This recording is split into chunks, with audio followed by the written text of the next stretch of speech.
Well, hello, DCO Nation, and welcome back to another DCO Live. Great to see all you guys on here tonight. Looks like we got Small Craft Angler Brian. How you doing, buddy? Tony made it back home. I hope you had a good trip down here, man. Yak and Inshore, Kevin H. How you doing? Heath is in. Who else is in? Everett's in. Awesome. Thanks, guys, for stopping by tonight. Hope you guys are all doing well. Hope you guys got out last weekend. Man, last Saturday was just absolutely a perfect day. I mean, I don't even think there was much wind at all. I know I was fishing down in Charleston, and I mean, half the day it was calm. I don't think there was any wind. And then about noon till about 3, the wind started to pick up a little bit. But I mean, you talk about a perfect day. It was really nice. And I know that Heroes on the Water, I think, had an event at Merle's Inlet. So hopefully that went well for you guys. I saw a couple of pictures from the event. But yeah, I hope everything went well for you. Tony, drop into the comments how your trip was and everything that you caught. Tony was messaging me on Facebook as he was down here, a couple of the things that he was catching. But yeah, it was a decent week. But I kind of want to start off. I want to kind of recap the show that I had with Captain Matt Parrish on my radio show on the Outdoor Radio Network there on iHeart. And if you guys haven't heard that yet on the Outdoor Radio Network, slide over there during the week and catch that interview, or go over to Spotify, search Dead Calm Outdoors and listen to that. It was a really good interview. Matt is just so knowledgeable about redfish. He's a guide down in Texas. He lives outside of Houston, and he fishes the Galveston Bay complex. And so his specialty is like shallow water redfish. That's what he does. He's got a Sabine skiff, and he loves getting skinny. We're talking like, a foot of water or less. And there was one thing that I did ask him about. Excuse me. I don't know, probably a couple of months ago, I was out fishing, and I was explaining to him that I was standing up in my kayak and I was doing some sight fishing, and I saw 2 redfish coming, and they were basically in a line. There was one ahead of the other one, and they were probably, I think I probably told this story before, but they were probably, I don't know, 10 yards in front of me, whatever. I could see them, with my polarized sunglasses on. I could see them plain as day right there in the water. And I knew where I wanted to make my cast. I wanted to make my cast about, 5-6 feet ahead of these fish, kind of where they were cruising. And I had little Prawn Star tied on. So I was kind of looking at the spot that I wanted to hit. Well, my casting abilities were not really spot on that day, and I ended up conking this redfish right on the head with my Prawn Star, and he was out of there, man. He was gone. But the second redfish didn't go anywhere. He was still kind of cruising the same pattern and the same path. And so I got Prawn Star back in, and I made another cast, and it was a good cast. It was, again, that 4 or 5 feet out in front of him, and he had no interest in that lure whatsoever. So I asked Matt, I said, is there anything you can do, any little trick or technique or something you can do to get that second or third fish or whatever to bite? And he basically said, no. He said, once that lead fish is spooked off, the rest of the fish won't eat. You always shoot for the second or third fish in the school, never the lead fish. That lead fish will go after your lure if the second fish is trying to eat it. So, but he said, once that lead fish, he called it the alpha male, he said, once that thing is spooked off, he said, you might as well just kind of sit down, leave the area for 30, 45 minutes, let them kind of group back up again and then go back after them. But I thought that was, really interesting how, once you spook that school and especially that lead fish that, you can't get them to really bite. So I thought that was awesome. But yeah, if you guys have a chance, go over there and give that a listen. Matt's awesome. Hopefully I can have him on again, maybe before Christmas. He's turning out to be a really good resource and really a good friend. We haven't really chatted outside of the couple of times, but kind of once we get together, before the show starts, we start chatting. The next thing 20 minutes has gone by and it's like, hey, wait a minute, man, we got a show to do. We got to stop and we got to do something here. So, but yeah, go over there and check that out. So I was down at the Wando, oh gosh, last Saturday, and oh, wait a minute. Yak and Inshore, Steve said, being alpha males, were they slots or smaller? Now, the ones that I were throwing at, they were probably that mid-20 size fish, but I don't think size matters. I think, a 12-inch fish can be an alpha male. Redfish, when they usually school up, they'll school up in sort of the same sizes. If you start getting on a school of 12-inch redfish, you'll probably pick up, anywhere between 10 and 15-inch redfish. You may pick up a bigger redfish in those schools, but usually redfish school in similar size. So, but the two that I was throwing at and that I saw, they were probably that mid-20 size fish. They were two really good fish. So yeah, that was so yeah, I don't think it really matters. And that wasn't a question that I asked him, but I would have to assume if you just apply that to whatever school that you're looking at, whatever that lead fish is going to be your alpha. So Anthony Stokes, great show. Hey, I appreciate it, Anthony. Thanks, buddy. So last Saturday, I ended up going down to the Wando River because I wanted some redemption. About 3 weeks ago, the Low Country Kayak Anglers had the Battle at Paradise tournament down there, or I guess charity event for the Heroes on the Water. And it was a slam tournament, so you had to get a flounder, trout, and a redfish. And of course, you guys know by now that I ended up winning the flounder division, like in the last hour or so of the tournament, which was really cool. But I officially never submitted a redfish because I ended up catching like I don't know, he may be 12-inch little redfish. And when I put him onto the board, when I went to take my picture, he flopped off the board and into the water. So officially, I never got a slam. But on my video, I got a slam. Okay. So I caught the slam, but I wanted some redemption. So I was like, you know what? I'm going to go back down there. I'm going to fish kind of the same spots and see if I can't beat my 34 inches that I ended up posting for the tournament. So I went down there and, great day, ended up fishing some docks and a couple of other little areas and ended up getting on a little bit of a pattern. And the pattern was the redfish and the trout wanted a small white paddle tail.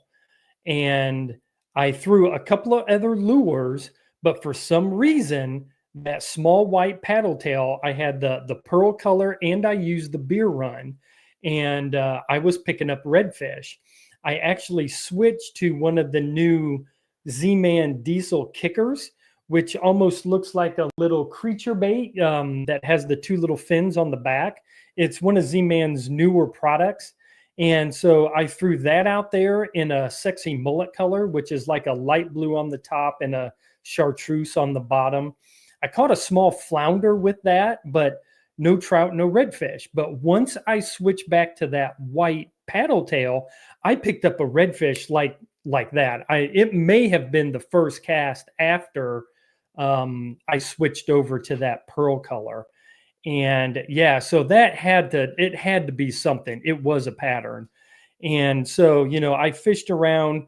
I caught a trout on it, ended up getting my slam, excuse me, with the first three fish that I caught.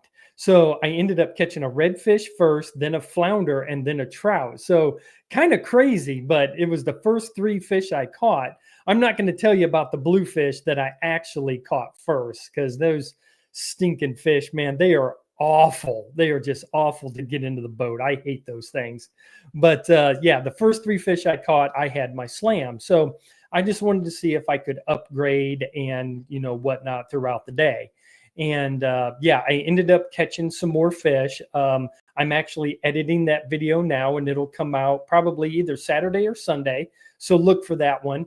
And but there were some things that were really cool that I definitely want to pass along to you guys, especially this time of the year, with there being so much bait in the water.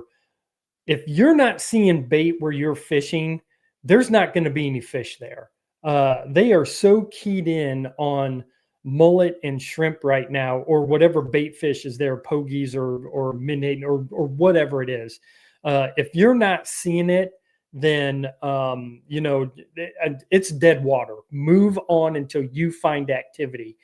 There was one spot where I ended up picking up. I think it was.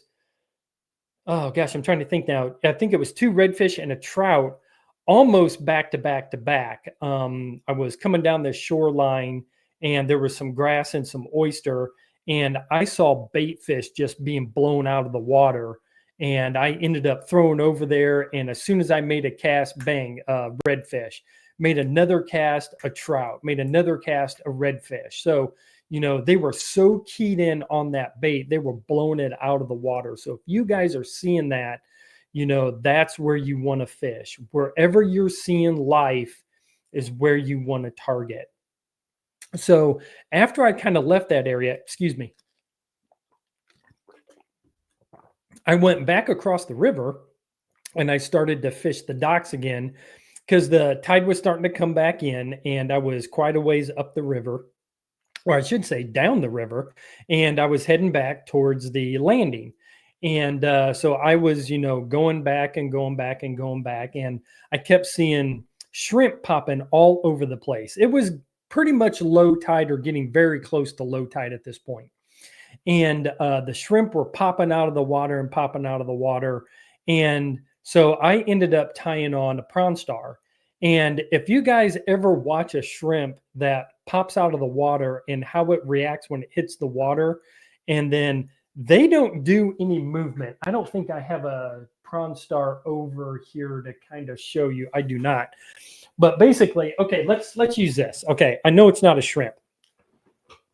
But when a shrimp pops out of the water and it hits the water, it just sinks right back down to the bottom and just kind of sits there.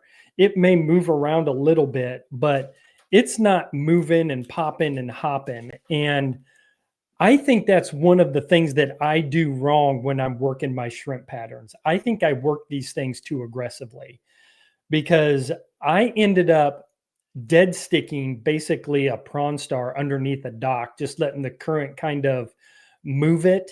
And I just kind of almost twitch the bait a little bit, just to kind of give it a little movement on the bottom, and ended up hooking into a pretty nice little redfish. So I think that I think I've been working these shrimp, way too aggressively. And because as I was moving down that shoreline, there was so much shrimp popping out of the water, I could almost like study the behavior of these shrimp that were popping out and just sinking back down to the bottom, or basically for a shrimp swimming back down to the bottom, which was just kind of just floating back down.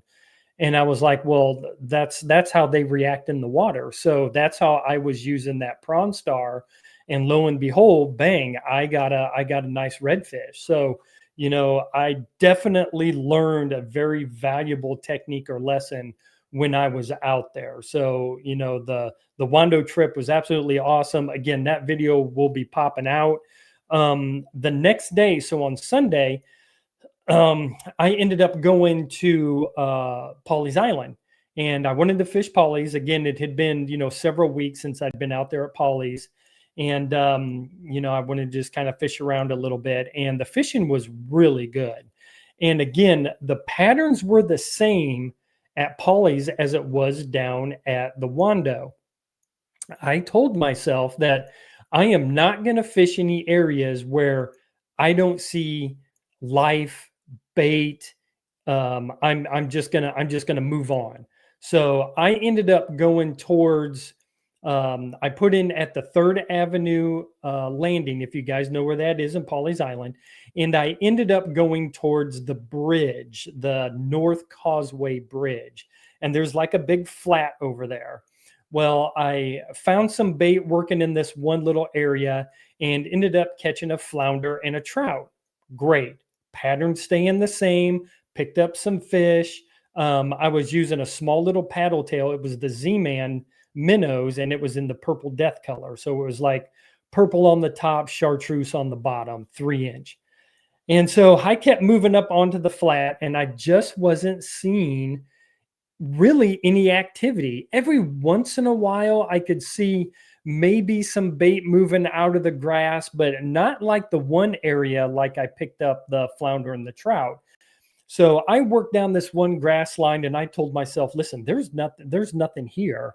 I wasn't catching anything. I wasn't even getting, nipped by bluefish or anything. So I just hightailed it and I went back the other direction. Went up into this creek that I usually don't ever fish, get up into this creek, and where I started catching fish is where there was a ton of activity. I mean, big mullet, small mullet. There was shrimp popping all over the place. I mean, a ton of activity. And in one little area, I think I caught 3 flounder, and I think they were back to back to back. And it was just because they were so keyed in on all the life that was in that area. When I swam that little paddle tail across there, I got hit. And I'd go back over to this other area and pick up a redfish, and I pick up another little small flounder. I pick up a small trout, and it's just like, okay. So I pushed way back into this creek, all the way back to the very end where the grass basically blocked me off. It was a wall of grass. I couldn't go any further. And back there was no signs of life, none whatsoever. So I got turned around, started going back, made my way back. And the only place I saw the signs of life were in these couple of little areas. And that's where I was catching fish. So, I guess the whole moral of this, story that I was saying, talking about with the Wando and Pawleys is look for signs of life. If you're not seeing it, move on, keep moving. Don't waste any time. That's been the pattern this last, week. And, I'm going to be going out this weekend, and, my time is precious out on the water, and I am not going to spend time, cast into an area where I just have this feeling that there's no fish and there's no activity. So, hopefully that helps you guys. And when you come up on these patterns, like on the Wando, the white paddle tail, and the little small paddle tail, the purple death color at Pawleys, and the signs of life, you've got to work those hard that day, because when you find the pattern, then go ahead and stick with it and go for it. So Kevin H, he said, Saturday was a beautiful day to be on the water. I went to Bulls Bay and completed out on shrimp. Nice, man. Nice. Yeah, I haven't talked to a whole lot of guys who have been shrimping this year, but has I'm assuming the shrimp have been good. Are they nice big shrimp? Is it those, nice big dinner size, shrimp? Throw up into the comment. I'd love to know. But yeah, man, that's good to know that the shrimp are there. And like Captain Matt always says, if you find the shrimp, then you'll find the redfish. Inshore skinny water redfish are feeding on shrimp.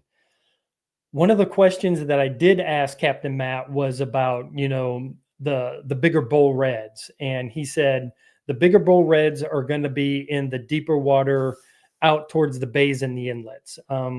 Big bull reds don't get that big back there into those creeks just feeding on shrimp.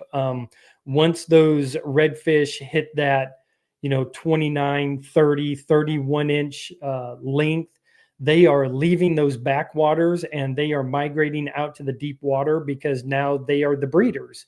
So, they are no longer I hate to call them juveniles, but, they are no longer back there in those skinny areas. They need to feed, bulk up so that they can spawn. And that's what they do. So that's why you don't catch, these big 40-inch bull reds back in skinny water, because they're out in deep water.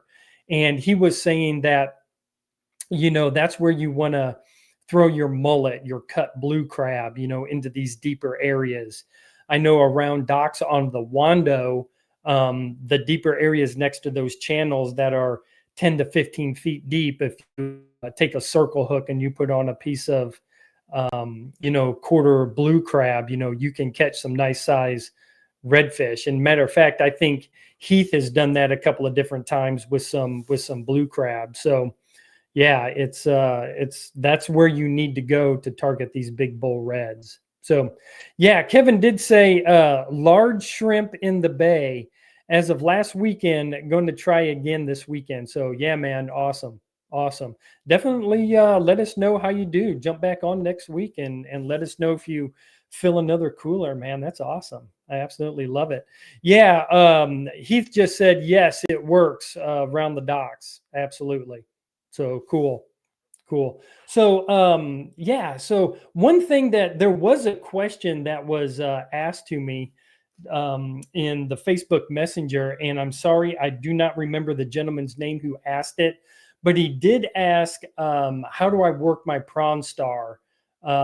So, I know I already talked about it earlier, how I learned something basically that as much as I hate to say it, that low and slow is how these shrimp really do float around in the water. Yeah, they will pop out of the water to get away from predator fish so that they don't get eaten.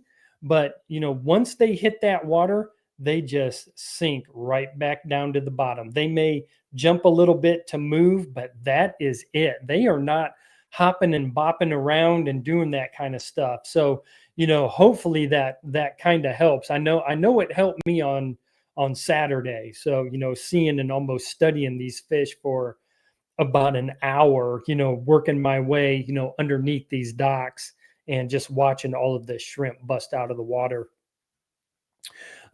He just gave another comment. He said, I also used the new 2.5-inch Prawn Star Saturday and just letting it slowly fall, and it worked great. Yeah, man, there you go. Absolutely awesome. Yeah, I haven't picked up any of those new 2.5s. Now, is that the pre-rig 2.5, or is that the loose body, the Prawn Star LB? Which one did you end up picking up? Let me know, because, I would like to try to get both. But, honestly, the Prawn Star loose body, I really don't know what the difference is between the Z-Man scented shrimp that came out, years ago, and, the little 3-inch shrimp. I think it's just a small little play on their, their loose body. So, yes, pre-rigged, he said, pre-rigged. So cool. Love it.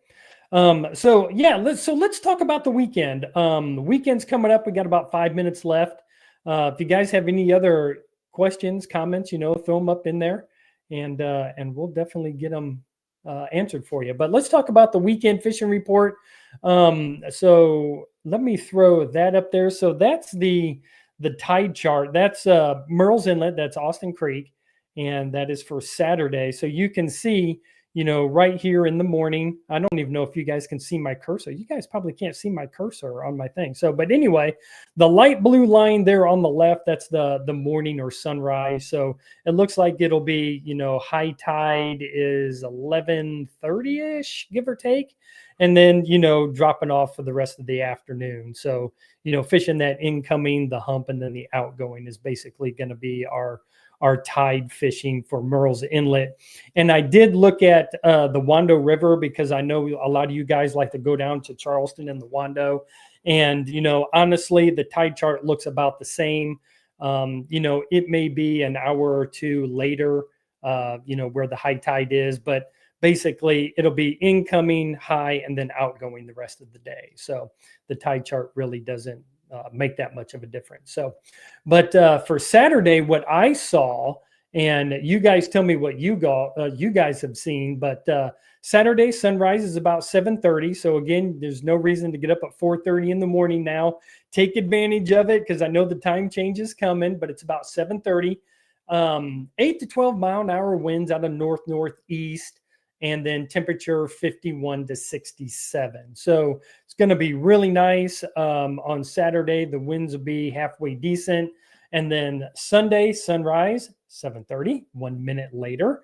And then winds 10 to 15 miles an hour out of the northeast. So, the winds are going to be picking up a little bit on Sunday. Temperature 53 to 68. And then on Monday, if anybody plans on fishing on Monday, it looks like they're calling for rain on Monday down here. So, plan accordingly for that. The weekend fishing for down at the Wando River, Saturday, winds 5 to 10, same out of the northeast, 53 to 70. So, really nice down in there. And then Sunday, again, the same as Murrells Inlet, 10 to 15 miles an hour out of the northeast.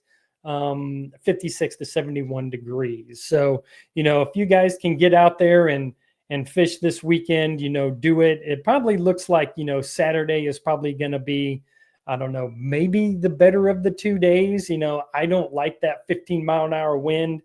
If that's going to be later in the afternoon, maybe I'll get off the water, 12, 1 o'clock because, my Cowboys play late in the afternoon. Don't bash on me. I already know we're awful. We had a good win last week, but don't bash on me, So, but we play the Broncos this week, and I just don't really know if I follow my heart. I want them to win, but my head says we're probably going to lose by a field goal. But it is what it is. The offense is playing well. The defense is different story.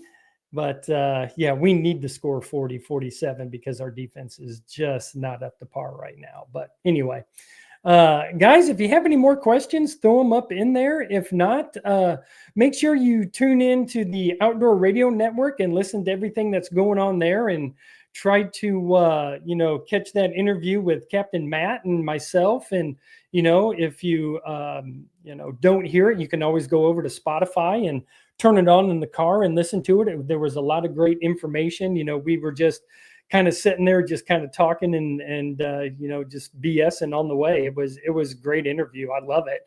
And, so guys, I really appreciate it. Steve, I appreciate you yakking in store. Great information tonight. Thanks for the tips. Yeah, man, my pleasure. I appreciate you guys jumping on and being here.